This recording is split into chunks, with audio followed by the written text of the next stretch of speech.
The Philippines is named after Philip, close kami, Prince of Asturias, and later to become King Philip of Spain by a Portuguese explorer sailing for Spain, Ferdinand Magellan.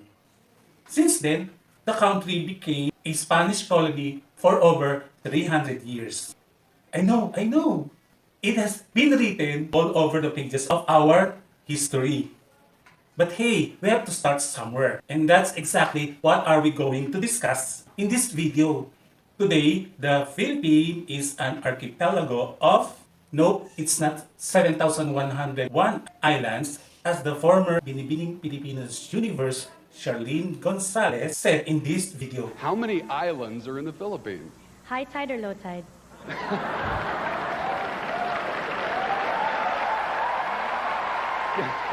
Give them both.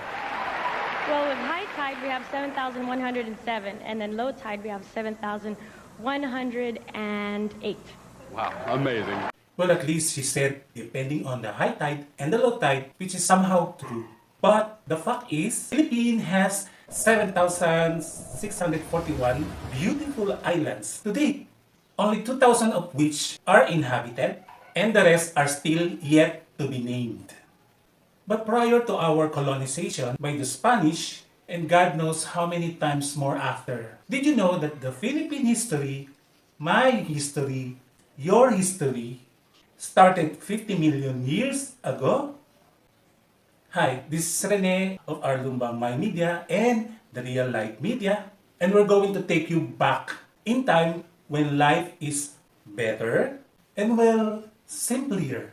Well, just consider no global warming yet in those times, and the absence of cell phones and high-tech gadgets and social media does not equate a less happier lives of our forefathers. What was it like in the past? What was it like before the Spanish arrived? Now on to our initial episode entitled Historia de las Filipinas. What was it like before the Spanish colonialism? Only here on your information channel.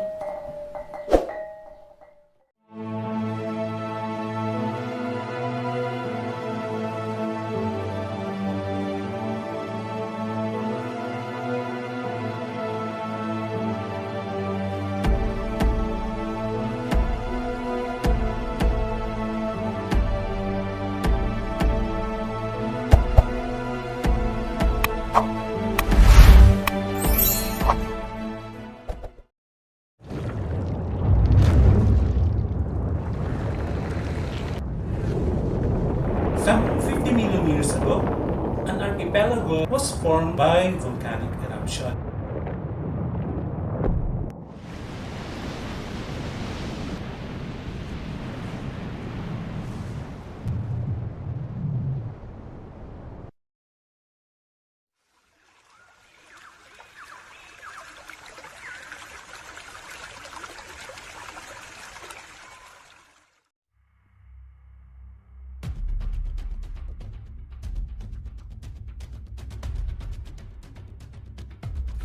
Negrito groups were the first inhabitants to settle in that prehistoric land, now called the Philippines.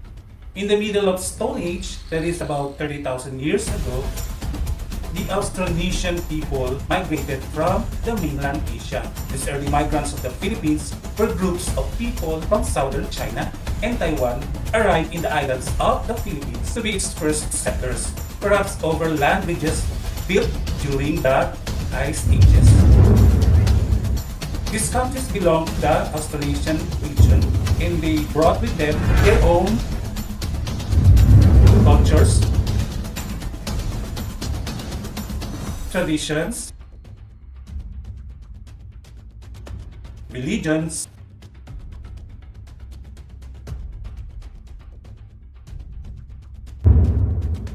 as well as languages. The first credible written record in the Philippines, written in a mixture of Old Javanese, Malay, and Sanskrit, dates back in around 900 AD. The Laguna copper plate inscription is an official document, more precisely an acquittance inscribed in the Shaka year 822 or Gregorian era 980. The plate was found on our present time in 1989 by a laborer near the mouth of RLumbang River in Laguna. Would that be my river?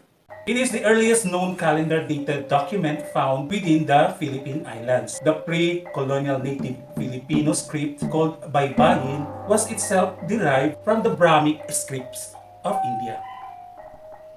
These inscriptions documents the existence and names of several kingdoms and states such as or Maynila and Tondo as early as 900 AD. Back in those days, the island was home to different polities where certain areas are controlled by outside powers like the Brunei Sultanate.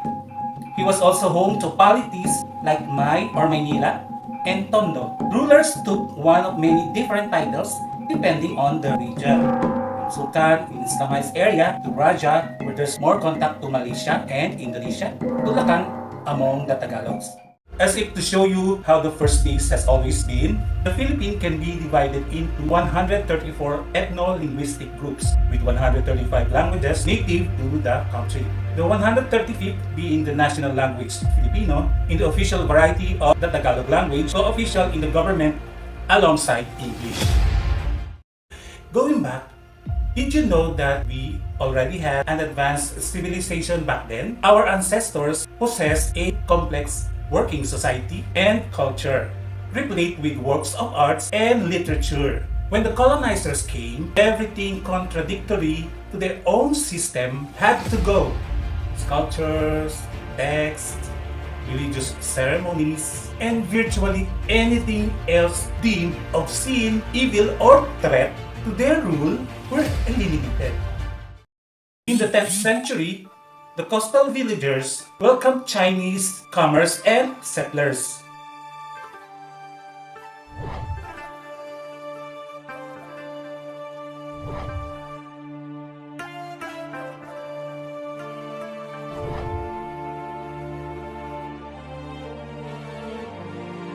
Followed by the Muslim traders from the Borneo.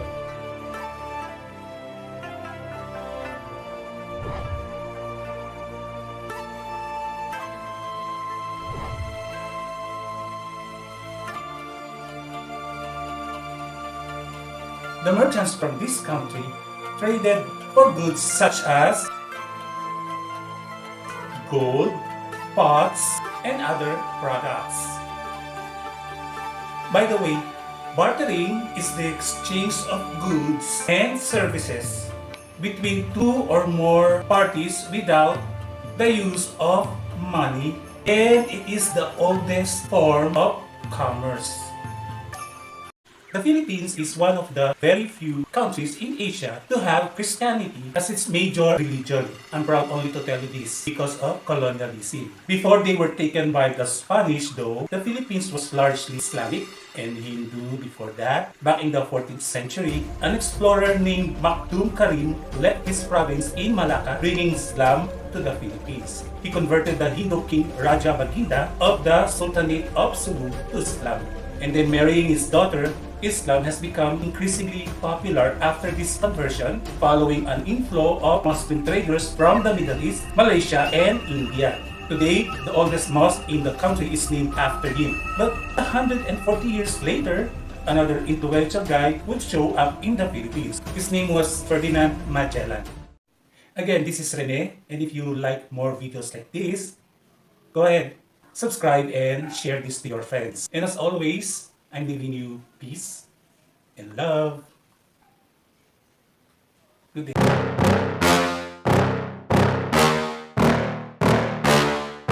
Yeah.